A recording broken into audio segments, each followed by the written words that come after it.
So, ladies and gentlemen, boys and girls, we're going to begin our tour of SELinux by taking a look at the modes and setting the modes of SELinux and understanding what we mean by the SELinux context.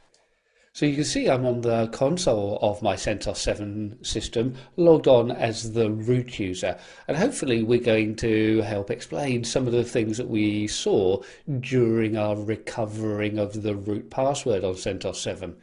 If you recall, we had to add in this line into our interactive grub bootloader to the kernel, so we had enforcing equals 0. Obviously, it's no point me setting it here, but this was just the kernel parameter that we put into the grub bootloader. That was because when we booted up, we would change the root password, which is stored in the shadow file, and being changed outside of the normal operating system, we would change the context. So one thing in enforcing equals 0 is changing the mode to permissive. The next thing is the context. And if I do an ls minus capital Z on /etc/shadow, we can start to understand a little bit about what we mean by the context. The context here is shown by this. We have then a SELinux user, an SELinux role, an SELinux type, which is often known as the context, and then an MLS level. So this then is part of our mandatory access control system, matching really the types to each other. Each user has a type, each process has a type, and each file has a type. And we've got to make sure that we're using the correct type. If we change our password outside of the normal running Linux environment, such as we did by breaking at the init ramfs, then the system protects it by changing the context to say something weird has happened, and our system has to be in permissive mode to allow it to continue. We can view the current mode using get enforce. So we can see that currently we're enforcing.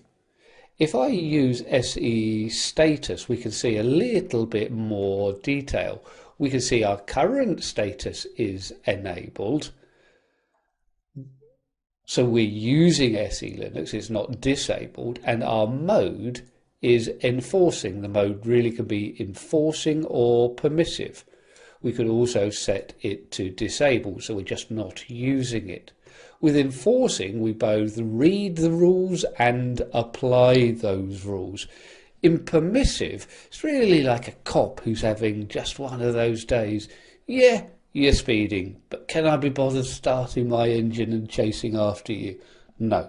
It's going to allow things to happen, but we'll log that they're happening so we can then perhaps allow a system to run in permissive mode and look at all of the things that wouldn't work so we can fix it up before we go into the fully enforcing mode.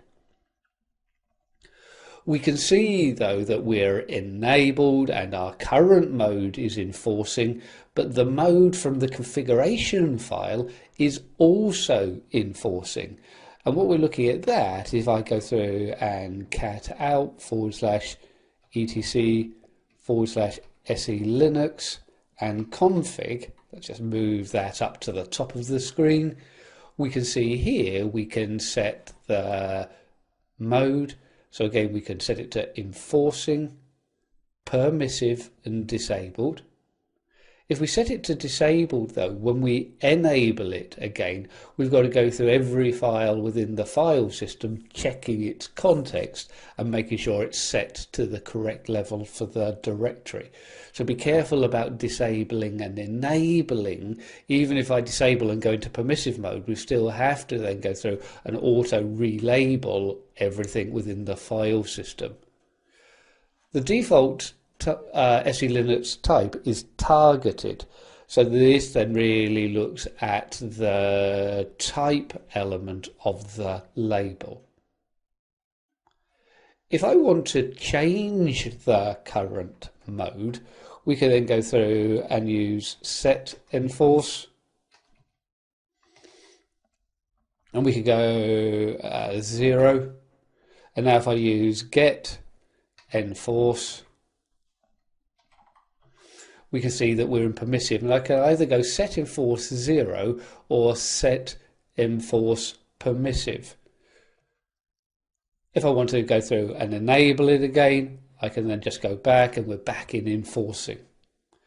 From here I can't disable it. I disable it from the configuration file and then reboot the system. Now we've already looked at the file using ls minus capital Z, but I can use them for my user ID, ID minus capital Z. So it then just shows, well, at the moment we're running in an unconfined type. For our processes as well, if I go through and run ps minus capital Z, we can then go through and see the type that each one of these processes is confined to. If we go through, let's go through and do something like ps minus Z and then P, and we'll go through and take a look at it for the SSH daemon. So p grep SSHD, and let's see if we can spell p grep vaguely correctly, shall we? So now when we go through and look at this, we can see then that this service is running with a context or type of SSHD underscore T. And this would then really control what we're allowed to access and what SSHD is allowed to access.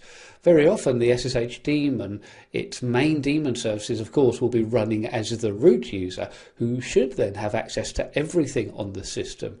If we then get some form of rogue process, we can control a little bit about what they're actually allowed to do, or what SSHD is actually allowed to do, by looking at the type of the process and the type of the object that we're trying to access.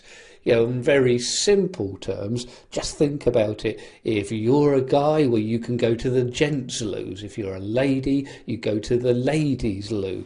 We match then our type to the label on the washroom door. So a simple analogy, but that's really what we're looking at here. When we're running this process as the SSHD underscore type, we have to also then check the label of the object that we're trying to access to see if it's acceptable to me. So let's now take a look at how we can look at the log files and some of the tools for SELinux.